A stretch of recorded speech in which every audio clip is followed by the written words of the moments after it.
आगे बढ़ते हैं। कठुआ में सेना का सर्च ऑपरेशन जारी है। आतंकियों के छिपे होने की आशंका है। कई इलाकों में यह सर्च ऑपरेशन चलाया जा रहा है।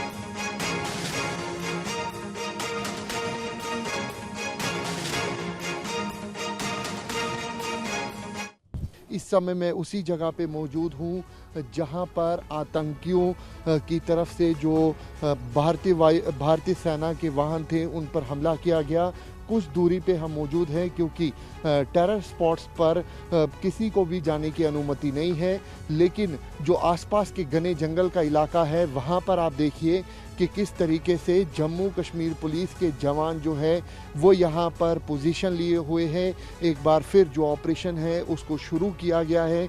तस्वीरों में जम्मू कश्मीर पुलिस के जवानों को आप देख सकते हैं कि किस तरीके से यहाँ पर जो सर्च ऑपरेशन है एक बार फिर शुरू किया गया है। आपको बता दें कि कठुआ के इलाके में जिस तरीके से आतंकियों की तरफ से भारतीय सेना के 2 वाहन जो हैं उन पर हमला किया गया था, जिसके बाद सेना और सुरक्षा बलों की तरफ से जो आतंकी हैं उन पर फायरिंग जो है वो की गई, जिसके बाद आतंकी जो है वो घने जंगल के इलाके में छुप जाते हैं।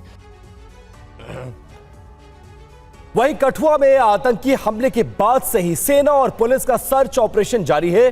सेना और पुलिस ने मिलकर यह सर्च अभियान शुरुआत की है।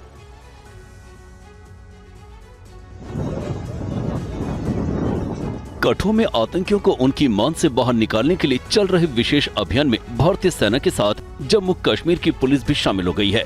हमले के बाद मौके पर एनआईए की टीम भी पहुंची और घटनास्थल की बारीकी से जांच की। ये सर्च पुलिस महानिदेशक आर स्वैन की निगरानी में हो रही है। इस बीच हमले में शहीद 5 सैनिकों के शव उनके परिजनों को सौंप दिए गए हैं। जम्मू कश्मीर के कठुआ के माचीडी इलाके में आतंकवादियों ने भारतीय सेना के काफिले पर हमला किया था, जिसमें 5 जवानों की जान चली गई थी। जवानों की शहादत को लेकर अब विपक्ष भी हमलावर है। कांग्रेस नेता राहुल गांधी से जब मीडिया ने सवाल किया तो उन्होंने कहा कि वो इस मुद्दे पर संसद में बात करेंगे। नहीं मिल के आए हैं, आप कुछ नहीं बोलना सर, शहीद की मां से मिले हैं। पार्लियामेंट में बोलूंगा जी। हिजबुल मुजाहिदीन के आतंकी बुरहान वानी की बरसी पर सुरक्षा बलों को हमले का इनपुट मिला था। नेशनल कॉन्फ्रेंस के नेता फारूक अब्दुल्ला ने कहा कि जो लोग पाकिस्तान से बातचीत करने की वकालत करते हैं वो समझ लें कि जब तक बेगुनाह मारे जाएंगे संवाद नहीं हो सकता। और कठुआ में शहीदों को श्रद्धांजलि दी गई। शहीद हुए सभी जवान उत्तराखंड से थे। हाल के दिनों में घाटी की आतंकी घटनाओं को लेकर विपक्ष ने सवाल उठाए। जम्मू के कठुआ में आतंकी हमले में देश के 5 जवान शहीद हुए। हमले में जान गंवाने वाले 5 सैनिक उत्तराखंड के रहने वाले थे।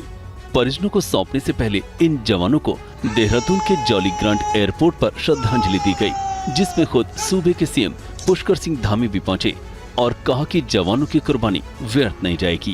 इनकी शहादत है, इनका बलिदान है, ये बेकार नहीं जाएगा, ये जाया नहीं जाएगा। देश इसका जवाब देगा, आतंकवाद का खात्मा होगा। इस दुख की घड़ी में उनके परिवारजनों के साथ आज पूरा देश और पूरा प्रदेश उनके साथ खड़ा है। इस आतंकी हमले में राइफलमैन अनुज नेकी, कमल रावत, आदर्श नेकी, नायब सूबेदार आनंद सिंह और विनोद सिंह शहीद हुए। रियासी में जवानों पर हुए हमले के बाद अब कठुआ की घटना से सरकार घेरे में है।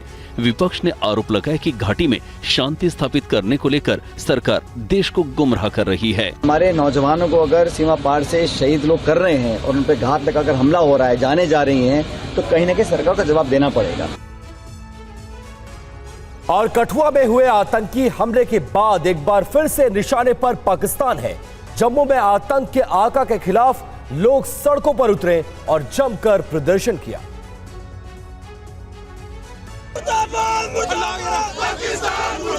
कठुआ में शहीद 5 जवानों का दर्द देश के अलग अलग हिस्सों में साफ नजर आ रहा है।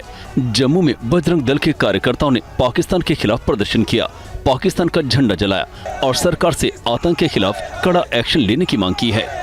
पाकिस्तान के अंदर हमला वो बहुत जरूरी है। हम अब और सैनिक जो हैं अपने नहीं खो सकते। ये केंद्र सरकार से आपके चैनल के माध्यम से हम मांग कर रहे हैं कि जल्द से जल्द इस पाकिस्तान को जो है सबक सिखाने का काम जो है वो किया जाए। जम्मू बार एसोसिएशन ने भी आतंक परस्त पाकिस्तान के खिलाफ मोर्चा खोला और कहा कि पाकिस्तान के इशारे पर बेगुनाह जवानों को टारगेट किया जा रहा है। वकीलों ने कहा कि पाकिस्तान को अगर लड़ना ही है तो वो सीधी जंग में उतरे। छुपकर घात लगाकर सिटीजन को या एक अनअवेयर फौज को आप अगर निशाना बनाओ, ये कहाँ की बहादुरी। पाकिस्तान अगर वाकई में ये समझता है कि पाकिस्तान ने कोई इनिशिएटिव लिया है और पाकिस्तान ने अपना कोई एम सेट किया है और उनमें अगर ज़रा भी कोई मर्दानगी है, पाकिस्तान को चाहिए आमने सामने की लड़ाई लड़े।